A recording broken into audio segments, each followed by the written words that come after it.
थी तो वो, नहीं कर 16 सीट। क्या बोला जी आपने?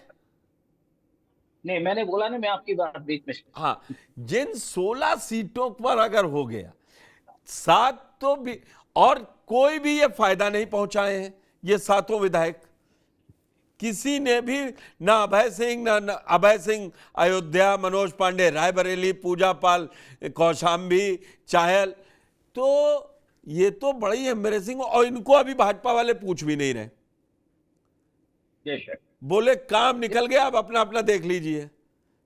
बिल्कुल सही है। देखिए, इनके लिए अगर इनकी चली जाती है तो मैं नहीं समझता हूँ कि 9 सीटों के साथ ही इंटर इलेक्शन होंगे। उसमें शायद हो सकता है कि एक अगले फेर में हो, पर बिल्कुल नहीं होगा ऐसी संभावना भी नहीं है। हो सकता है कि ऐसा हो, और ऐसे हालत में निश्चित रूप से बीजेपी के लिए भी एक समस्या आएगी कि वो किस तरह से और कैसे जो है स्ट्रेटेजाइज करेंगे। देखिए, इस वक्त सबसे बड़ी जो मैं समझता हूँ कि बीजेपी के सामने जो समस्या है, वो समस्या है कि जो अभी लोकसभा का चुनाव आया है उसके सामने को देखते हुए वो अपना जो वर्चस्व है, जितनी सीटें उनकी कम से कम है उतनी तो बनी रहने की सबसे बड़ी समस्या उनके सामने है। और उसके साथ अगर ये सीटें जुड़ जाएंगी तो उनके लिए एक बहुत बड़ी समस्या आ जाएगी।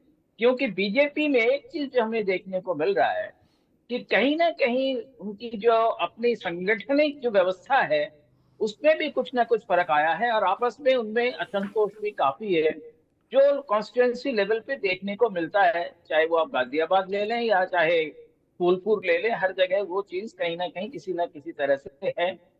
तो ये सारी चीजें जो हैं बीजेपी के लिए ऑर्गेनाइजेशन, देखिए सबसे बड़ी बीजेपी की जो ताकत होती थी कि उनके सांगठनिक जो शक्ति है, और जिसमें खास करके आरएसएस से जिस प्रकार से उनको सहायता मिलती थी, वो इस चुनाव में नहीं मिला। अब अगले असेंबली चुनाव में मिलेगा, अभी ऐसी कोई गारंटी नहीं है।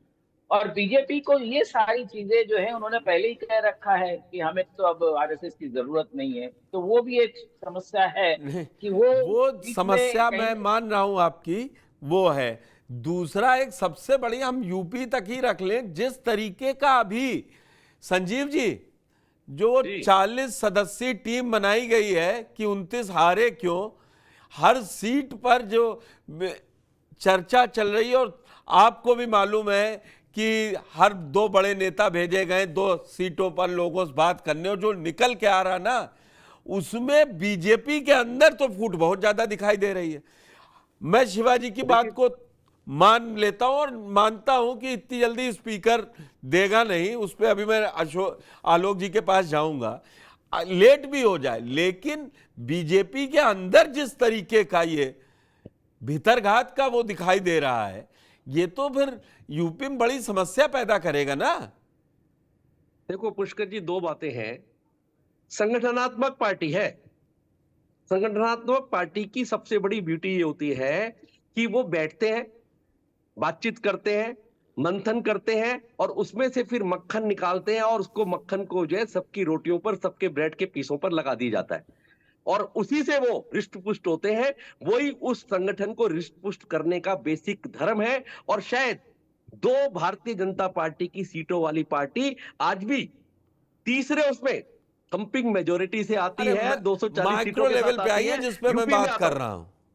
हाँ, मा, मैं भारत मैं सुनिए ना, ये ईमानदारी जी, से मानिए, जिस तरीके के भीतरघात के आरोप लग रहे हैं, और सब मैं उस अपने पे अपने आता हूं। विधायकों के खिलाफ लिख के तक दे रहे हैं, मैं मैं उस पे ही और आता हूं। आप मैं कह उस रहे पे हैं ही कि आता वहां हूं। मक्खन निकल रहा है, पुष्कर छीछा पुष्कर जी लेदर ज्यादा हो रही है। पुष्कर जी जैसे शिवाजी जी ने बताया कि भारतीय जनता पार्टी की जो ब्यूटी है ना, वो यही है कि संगठन है, वहां परिवार नहीं है। वहां एक परिवार को पूजा नहीं जाता।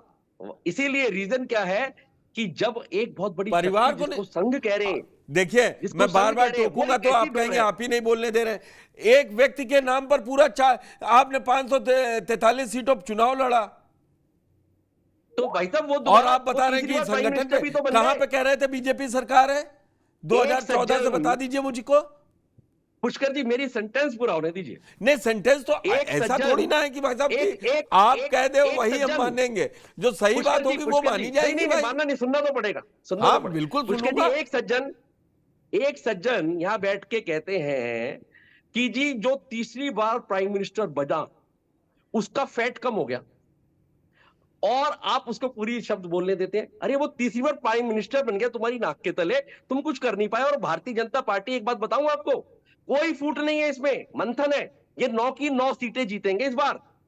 ये वो पार्टी है जिसको नीचे करहल जब रबड़ की जीतेंगे? गेंद होती है उछल क्या के आपने आती कहा करहल? आपको बता दूं 1992 से आज तक नहीं जीते हैं। आप मुझे बता रहे हैं आप 22 में नहीं जीते। और करहल सीट का कॉम्बिनेशन, संजीव जी मैं बता दूं आपको, क्या आप लोग बात करते हैं, पौने 2 लाख से ऊपर यादव है और आप बता रहे हैं कि करहल सीट बीजेपी पुष्कर जी, जीतेगी। इतना तो बीजेपी दावा नहीं कर रही है। पुष्कर जी एक बात बताऊं आपको, आप जातिवाद से ऊपर जब भी उठेंगे ना, आप देखिए मैं जातिवाद योगी क्यों फैला को- रहा?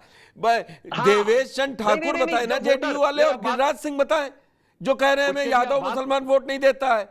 अब चला मुझे रहे लगता हैं, है- ये सोशल मीडिया का प्लेटफॉर्म है, हम लोग यूट्यूब पे दिखा रहे हैं ये डिबेट। आप देखिए कि कैसे कैसे मीम चल रहे हैं कि कहां कितने घर बनवाए थे और किसको मिले वोट नहीं मिले। मैं उसकी आपकी सत्यता बात- और असत्यता, मैं ये सब बात नहीं करता हूं, मैं लॉजिकल बात कर रहा हूं। आप कह रहे हैं 9 जीतेंगे, अरे भाजपा वाले पहले 29 हार का तो समीक्षा करके बता दें लोगों को क्यों हारे।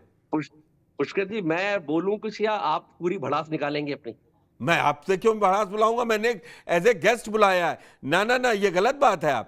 मैं आप आपको सेंटेंस पूरा सिर्फ करें। सवाल पूछ रहा हूं कि जो दर्शकों तक सही बात जाए। तो मेरे मित्र, मुझे पूरा बोलने का कम से कम अवसर दीजिए, दीजिए। है ना? तो मैं आपको सिर्फ यही बता रहा हूं कि ये मंथन वाली वैचारिक पार्टी है, और जबरदस्त तरीके से उछल के जो है ना, जिस जैसे गेंद आती है ना उछल के, वैसे छत तक जाती है। तो ये भारतीय जनता पार्टी की ब्यूटी रही है, ट्रैक रिकॉर्ड है, मंथन करते हैं। और अभी जुम्मा जुम्मा आपके सामने तीसरी बार सरकार बनी, और भारतीय जनता पार्टी में योगी जी जैसे लोग यूपी में बैठे हुए हैं, जब उनकी आंधी चलती है ना, विकास की आंधी, तो मुझे लगता है कि ये चीजें, जातिवाद, 2 लाख 3 लाख लोग एक ही जाति के, सब खत्म हो जाते हैं। तो आप मीम्स पे मत जाइए, वो दूसरी तरफ की मीम्स भी आ रहे हैं, तो हमें दोनों तरफ की बातें देखनी चाहिए। पर मुझे नहीं, मैं ऐसा दोनों महसूस हो तरफ रहा की है कर रहा हूं आलोक जी। तो भारतीय जनता संजीव जी पार्टी कह खड़ी रहे हैं ये फैट बर्न, कोलेस्ट्रॉल, बीपी हमको ना बताएं, दूसरों को बताएं। खैर, जबकि आपने इंडिया गठबंधन वालों को भी उसी लाइन में बोला था। आप ये बताइए कि इतनी बड़ी संगठन वाली पार्टी वो अगर मंथन कर रही तो उसमें समस्या क्या आ रही है विपक्ष को? पुष्कर भाई, मंथन में सबसे पहले निकला क्या था? अमृत। विष। ये सबसे बाद में अमृत निकला था, पहले तो विषय निकला था। तो अरे! भारतीय जनता पार्टी में विषधार कौन बनेगा? विष तो पीने वाला कोई है नहीं, सब केवल अमृत का इंतजार कर रहे हैं कि फिर हमें मलाई मिलेगी। आप समझिए उस बात को। भारतीय जनता पार्टी माने ना माने, बिल्कुल मैं भी नहीं मानता कि जातिवाद होना चाहिए, लेकिन वोट तो जातिवाद के आधार पर ही मिला उत्तर प्रदेश में कम से कम। अब कोई ये कह दे कि उसे वोट बीजेपी को हिंदुत्व के आधार पर तो 31 सीटें मिली, 30-31 जितने जीते हैं, हम मान लेते हैं। अगर विकास के आधार पर मिली होती तो ये 60 जीते होते कम से कम। अरे भाई देखिए, आपने गलत सियासत में आलोक जी, दोनों लोग, एक पीडीए बना रहा था तो वो उधर से आरएलडी तोड़ के ला रहे थे सुभाषपा वालों को, जिन्होंने 2022 में क्या क्या नहीं दिया वो जातिगत के लिए ला रहे थे, क्योंकि खुद ओम प्रकाश राजभर डंके की चोट पे कहते हैं मैं जातिगत की राजनीति करता हूं। तो कम से कम बीजेपी ये तो नहीं कहेगी ना कि हम विकास की राजनीति करने वालों को साथ लाते हैं। नहीं, वो तो साफ भारतीय साफ जनता बोलते हैं पार्टी कि तो ये मेरा भी- वोट है वो पुष्कर देगा। जी, भारतीय जनता पार्टी तो ये सबसे पहले जात गिनाती है कि हमारा प्राइम मिनिस्टर ओबीसी है। फिर क्यों गिनाते हैं कि हमारा प्राइम मिनिस्टर ओबीसी है? ये जातिवाद नहीं है। नरेंद्र मोदी फिर ये कहे कि ये हिंदू हैं। नरेंद्र मोदी जी, हम ये क्यों कहते हैं कि ओबीसी है? अगर आप हिंदुत्व की राजनीति करते हैं तो फिर प्रधानमंत्री की जाति क्यों गिनाते हैं? आप क्यों अमित शाह जी की मीटिंग में देख रहे हैं तो बोले यहां सब ओबीसी बैठे हुए हैं मंच में, तो फिर ये क्यों कहते हैं कि हम ओबीसी नेता हैं? फिर हिंदू नेता क्यों नहीं कहते? और जब हिंदुत्व की बात करते हैं तो सबका साथ, सबका विकास, सबका प्रयास, सबका विश्वास, और जितनी भी योजनाएं हैं उसमें 36 से 40% तक माइनॉरिटीज के लिए वोट मिला, आपको तो 4%। तो फिर आप बताइए कि आप किसकी राजनीति करते हैं? धर्म की, जाति की, विकास की, हिंदुत्व की? आप जो चाहते हो बैटिंग खेल लेते हैं। कभी आप मंडल की, कभी आप कमंडल की, कभी आप हिंदुत्व की, कभी ओबीसी की, कभी एससी की। उसके बाद कहते हैं हम तो केवल हिंदुत्व की बात करते हैं।